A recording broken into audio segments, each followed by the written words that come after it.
So these are the aluminium racks I made up for the CT125. Being in Western Australia and then picking up the bikes in Victoria meant we didn't have exacting measurements, hence all the extra holes to make sure we had enough leeway to get them to fit, and they fitted really well.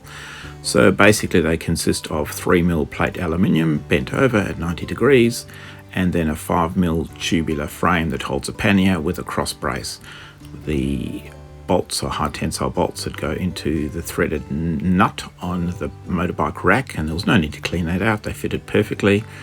And then using the same countersunk Allen key headed bolts, we attached the side rack onto the aluminium flat. Worked really well. The reason why I chose this system and took a bit of effort because we weren't on site with the bikes is I'm a big fan of keeping that weight low. I think it's a bit very unstable to have that weight high on the back of your bike, and putting these on really made a big difference.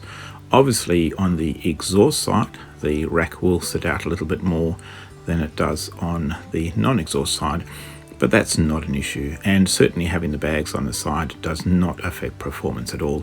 And if you can see on my bike, later on you'll see a pic where I've actually been able to fit on the left hand side of the bike a fuel container. I took the toolbox off and managed to fit one of those cheap Chinese fuel containers. And here we see the racks are really stable, keeping that weight low.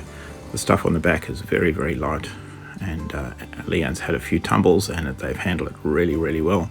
And you can see the fuel container on my bike, the little red one on the left there.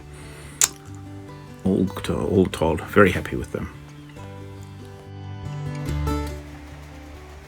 So this is the fuel container. I did have to cut off a few knobs on the motorbike rack. We're now sitting out some bad weather in Hobart.